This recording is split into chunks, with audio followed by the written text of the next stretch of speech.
Welcome to another Greensport.com high school football video. My name is Joe Serrera, and we are joined today by Mountain Heritage Cougars head coach Joey Robinson. Coach Robinson, thank you for taking time out in championship week to join us. You're more than welcome. Thank you for having me on. You're facing a somewhat familiar opponent in Reedsville. Your team played the Rams really tough in the 2017 and 18 playoffs. Two 7-point games. I'm a little slow this morning. Do you get tired of seeing Reedsville in the postseason? Absolutely. Yes. Along with a lot of other people. So, Coach Teague's done a great job there, and obviously with their tradition and unbelievable program. And if you want to win a 2A state championship, you pretty much have to go through Reedsville. And so, we've not been able to do that so far, but we're fortunate enough now to get them. At least went to the eastern side of the bracket, so at least get the state championship game and see them. This is your school's first appearance in a state championship game. What does that mean to your team and to your community? That means a lot. It's actually our second. We went in 2009. Okay, my bad. I couldn't find that in the records. My fault. That's all right. We went in 2009, and we're fortunate enough at that time to draw Tarboro, a Todd Gurley Tarboro team. So, yikes. Yeah. So it's we were fortunate enough to go in 2009. That was the first state championship trip for our school in any sport. So we went girls basketball one time, and then of course our girls basketball team won it a couple of years ago, and then back in our football program and be back in state championships, huge for our community, and everyone's just excited. With the COVID-19 protocol still limiting some things, do you wish your team could enjoy a little bit more of the hoopla, the things surrounding a state championship game, or is it easier to keep them focused without all that? It's pretty much normal. I mean, to be honest with you, now the season has not been normal. Right. We only got to play 3 conference games. We played our basketball team went really deep in the playoffs too, so we didn't get 8 or 9 of our basketball players back till week 2. We played the week 2 game, and then all of a sudden, the team we were playing in week 3 was under COVID protocol, so we didn't get to play then. So then we played another game. Then we had another team going to COVID protocol, and then we had to end up playing on a Monday. And then, to be honest with you, the most normal part about our season has been the playoffs. I mean, it's the only time that we've been consistently getting to play football. So our kids are excited. There's no way you can water down the fact that you're going to a state championship. And right. Our kids are just excited to get the opportunity. On paper, from someone not having seen you guys play, this looks like a typical Mountain Heritage team. You've got a quarterback who can run the ball. That's an integral part of your offense, and you play solid defense. What do folks need to know about this Mountain Heritage team? We are who we are. I mean, we're what you've seen in the past is pretty much what we're still doing. We like to run the football. We believe you got to be able to run the football to win football games. You got to be able to stop the run and play good defense in order to be in state championships or conference championships. So I think you're going to see this team does a lot of little things right. We may not be the most talented group. Fundamentally, I think we do a lot of things right and try to take the right angles and be in the right spots.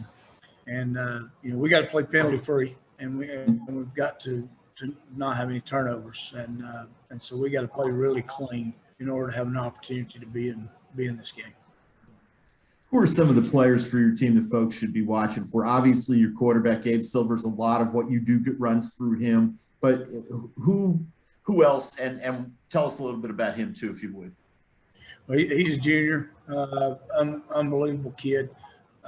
Done a great job for us this year. Great football player, but even a better kid. He's when you look at him, you wouldn't think that he's going to be a kid who's going to rush for 155 yards a game, but he's got that it factor and seems to find a way to get it done. But most of what we do, Casey Hall is our big one back. We call him a 3-back in our offense, but a lot of people call it the 1-back. He's a little different than what we've had in the past. In fact, he's more like a fullback.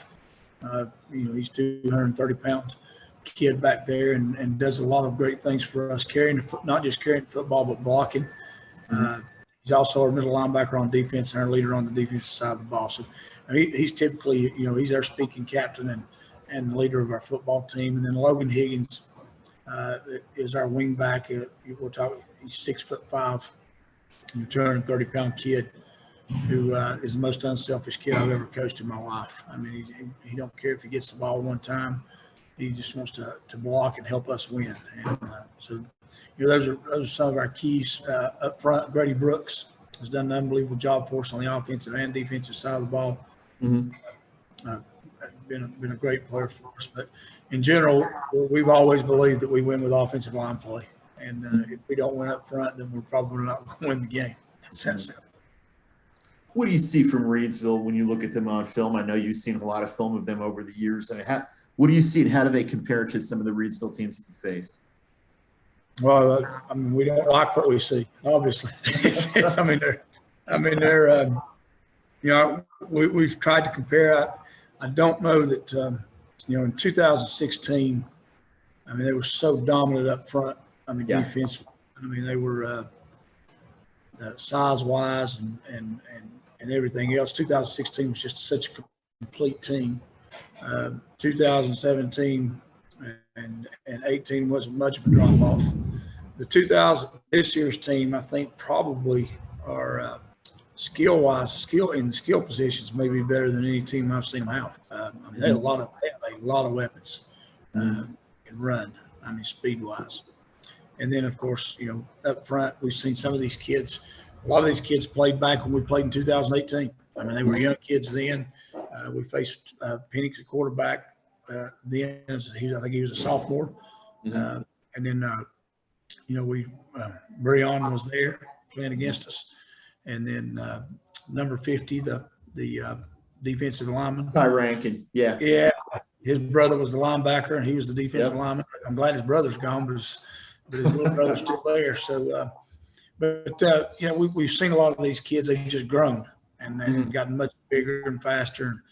And so we know what we're facing. And what makes them really, really good is the fact that they're really, really well coached. And that's a pretty tough combination. You touched on it a little bit, but what does your team need to do Saturday evening to come out of there with the win? We have to play really clean. I mean, we can't get behind the chains. If you get behind the chains on Reidsville, you're in trouble. So you have to stay on schedule offensively. I think we have to control the ball. I mean, if we don't win time possession, we're losing. I mean, it's that simple. And so, generally speaking, that's not a key stat, but I think in a game like this, it is. I mean, we have to keep the ball out of their hands as much as possible and play clean, no penalties, no turnovers, and we're probably going to have to create a few turnovers. I mean, in order to be in the game and compete like we have against them. I mean, I think the one thing about Mountain Heritage that I'm proud of, and I think Coach Teague would say the same thing, that probably in his playoff runs in the last few years, we've probably competed with them as good as anybody. And that's, there's a lot to be said about our kids and how hard they compete. Yeah, he talked about that when I talked to him earlier this week. He said he has a ton of respect for you and the way you run your program, and that they know, like you said, they know what they're going to get from you, and they're going to be uncomfortable. You're going to give them all you've got, and they're going to have to earn whatever they do. One thing you didn't mention with them, they've been dangerous on kick returns this year, 6 kick returns for touchdowns. You mentioned that speed and the skill position guys they have, and that's another thing. Another challenge is special teams play. Oh, kicks, punts. I mean, you said 6. I mean, is that just kickoffs? Because it seems like they ran back 10. I mean, I don't know, but and it's different people. I mean, that's the most amazing thing about them is it's different people. And I don't have the roster with me looking, but if you look at their team and you look, of course, Breon, and everybody tries to focus on Breon, but I mean, number 14, number 32, number 3, number 6 when he's on the offensive side of the ball. I mean, they can all run. If you miss a tackle, they're going to the house. I mean, it's so our angles have to be perfect. We have to do a great job containing, and we call it hip players. We have to know which hip we're running to, and we have to make sure we make tackles. All right, Coach, thank you for your time once again. Wish you good luck on Saturday. Should be a heck of a football game over at Keenan Stadium, and look forward to seeing you guys. Thank you. I appreciate it.